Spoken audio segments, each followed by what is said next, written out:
Coding Tutor, your first IT job. Build your IT career, 9 months internship program. Serious విషయం sir.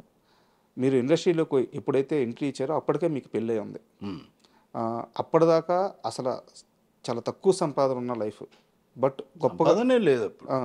But అప్పుడు చాలా సక్సెస్ఫుల్గా లైఫ్ని lead చేశారు. ఇండస్ట్రీలోకి వచ్చిన తర్వాత మీకంటూ ఒక గుర్తింపు వచ్చింది, మీరు బిజీ అయ్యారు.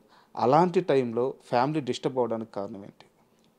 అంటే కొన్నిసార్లు మ్యాటర్లు అంటే మనకు మనస్పర్ధలు చిన్నవి వస్తూనే ఉంటాయి.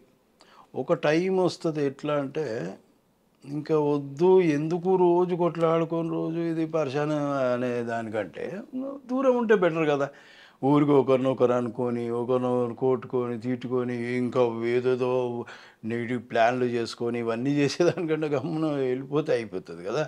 ఇప్పుడు వాళ్ళ మనసు బాధ పెట్టకుండా నేను బాధపడి ఎందుకు ఇవన్నీ అని జరిగింది. అది ముందు నుంచి చిన్నవి వస్తూనే ఉంటాయి. భార్యాభర్తలు అన్నాక కొన్ని రోజులు ట్రావెల్ అయిన తర్వాత ఒక టైం వచ్చింది, ఇంకా లేదులే అంటే ఏ మనిషికైనా, ఇప్పుడు ఆమెకైనా సరే నాకైనా సరే ఒక ఓపిక, ఒక లిమిటేషన్ ఉంటుంది. ఆ ఓపిక దాటింది. మేబీ నేను కరెక్ట్ లేను ఆమె ఉద్దేశంలో నాకు కరెక్ట్. ఇలాంటివి ఏవో జరుగుతాయి. ఎవరు పర్ఫెక్టు ఎవరు రాంగ్ అని నేను చెప్పను. మిస్టేక్లు రెండు తరఫులు ఏవో జరిగింటాయి.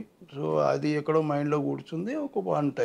ఒక టైం వచ్చింది, ఇంకా మనం బెటర్. ఇది మీ వ్యక్తిగత విషయం సార్. చాలా ఇంటర్వ్యూలో మీరు ఇదే మాట చెప్పారు. అయితే నేను మీ క్లోజ్ సర్కిల్లో, మీరు సినిమా ఇండస్ట్రీలో క్లోజ్ సర్కిల్లో కొంతమంది, నేను పేరు చెప్పలేను, కో డైరెక్టర్ సత్యం గారు చుట్టూ ఉండే కొంతమంది మనుషులతో మాట్లాడాను. శేఖర్ గతంలో ఒక 12 ఏళ్ల క్రితం తన లైఫ్లో ఇది జరిగినప్పుడు అంతగా బాధపడలేదు, కానీ సరే టైం ఇలా వచ్చింది అలా జరిగిపోయిందని అనుకున్నాడు. కానీ గత 2-3 ఏళ్ళ నుంచి శేఖర్ ఈ విషయంలో చాలా మదన పడుతున్నాడు లోపల.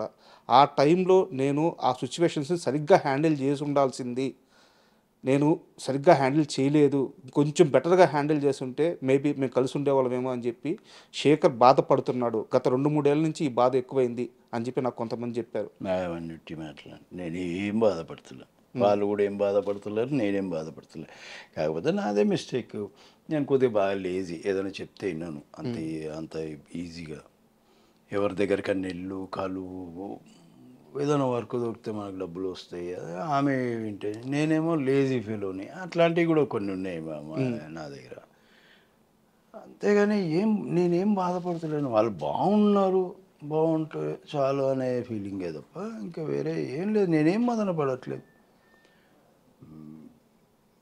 అసలు దేనికి మదన పడాలో కూడా నాకు తెలియదు. నేను అంతా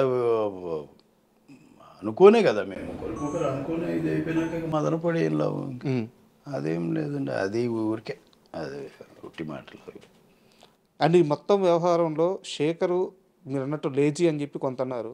అదైతే నాకు తెలిసేట్టు మీరు చెప్తే తెలిసింది. నాకు ఇంకో విషయం తెలిసింది, ఫైనాన్షియల్గా శేఖరు డిసిప్లిన్గా ఉండడు. అది కూడా చాలా పెద్ద ఇంపాక్ట్ అయింది అతని జీవితంలో. అది నాకు ఎప్పుడు అంతే. అంటే డబ్బు అంటే పెద్దగా ఆలోచించాను. ఇప్పుడు ఉన్న దాంట్లో తృప్తి పడడం ఒకటి, నాకు వర్క్ ఉండాలనుకోవడం. అదే ఒక్కోసారి వర్క్ లేని రోజులలో కూడా నేను ఎప్పుడు బాధపడలేదు. మేబీ నా టైం లేదు, వస్తుందేమో అనే ఉన్నా.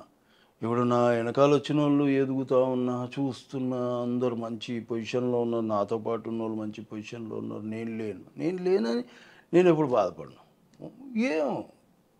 ఇన్నేళ్ళు భగవంతుడు కాపాడిండు, 25 ఏళ్ళు అవుతుంది వచ్చి, ఇన్నేళ్ళ నుంచి భగవంతుడు కాపాడిండు, ఏదో వర్క్ ఇస్తున్నాడు, ఎందుకు ఆయన నడిపిస్తాడు నేను అని ఉందే తప్ప వాడు ముందుకు పోయిండు వీడు ముందుకు పోయిండు ఈ ఫీలింగ్ కూడా ఉండదు నాకు. ఎప్పుడు పెద్దగా ఆలోచించు.